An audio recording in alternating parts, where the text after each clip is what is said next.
Smartphones. We love talking about them, we love reviewing them, we love them. But we don't always talk about the network architecture required to support these devices, particularly in times of calamity, natural disaster, terrorist attack, or what have you. Well, today in Hartford, Connecticut, we're going to show you a little bit about how a national carrier prepares for those situations. I'm Michael Fisher, this is Pocketnow, and this is your guided tour of the AT&T Disaster Recovery Team.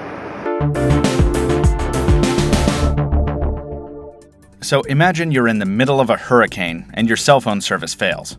Or you're trying to get in touch with family in a disaster area and can't get through. Being out of touch is a scary thing in our ultra-connected world. It can be expensive for businesses and dangerous for those inside disaster areas. That's why AT&T formed the Network Disaster Recovery Team, which was first fully deployed 13 years ago in the wake of the September 11th terrorist attacks. The team's mission? To get you reconnected as quickly as possible following an event that damages the network. In a worst-case scenario, the Disaster Recovery Team can replicate the functionality of an entire disabled or destroyed central office.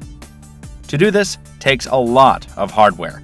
The large-scale NDR exercise we're visiting in Hartford involves about 30 pieces of major equipment, out of about 320 available nationally, and between 70 to 80 personnel on the ground.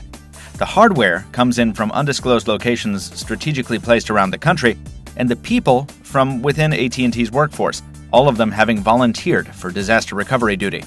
This is a broad look at how the carrier gets communications up and running after a major disaster. The first AT&T vehicle to arrive on site after a calamity is often the ECV, or Emergency Communications Vehicle.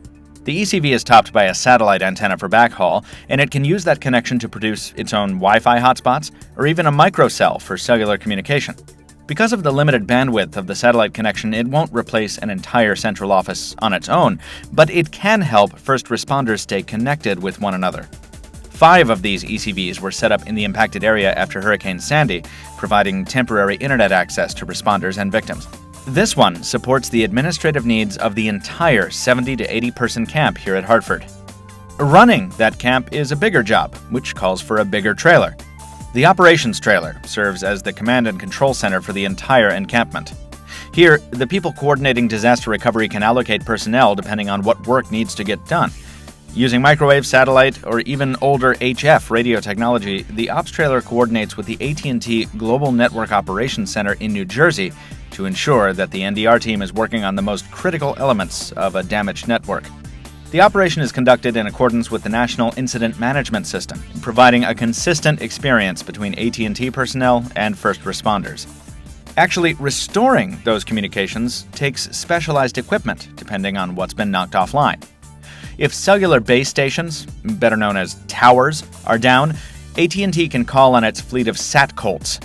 Within a few hours of arriving at a disaster area, 2 or 3 NDR team members can activate this cell site on a light truck to replace damaged or destroyed cellular towers, blanketing an area in 3G connectivity for AT&T customers.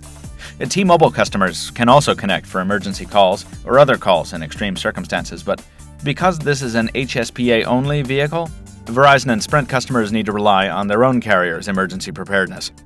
Wireless service isn't all that AT&T provides, of course, and it's not all the NDR team focuses on either. Replacing a disabled central office also requires restoring landline data connectivity, and that's where the IP trailers come in.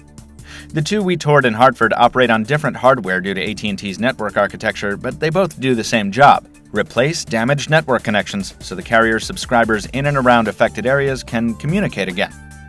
To do all this takes a lot of power.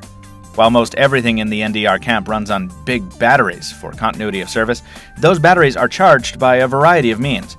If electrical power is still available inside the disaster area, the team can plug in using its power distribution trailer to convert and parcel out that electricity.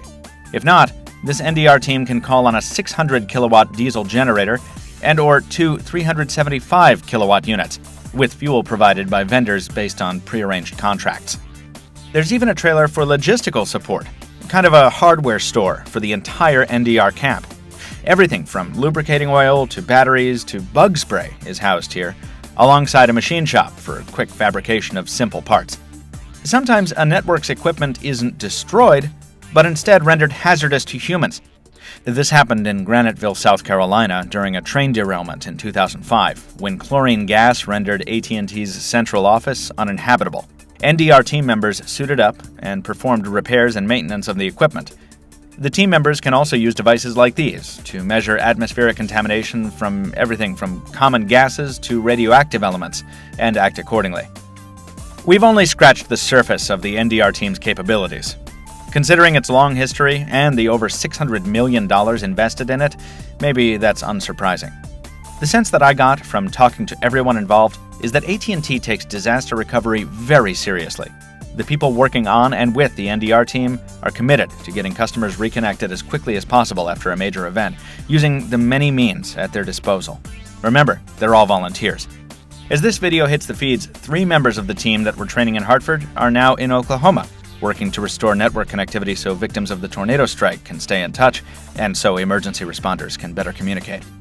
Sometimes all the comfort in the world can come in the form of a simple phone call or text message, and AT&T seems to understand that very well. For more from Pocketnow, follow us on our social feeds and subscribe. Thanks for watching. We'll see you next time.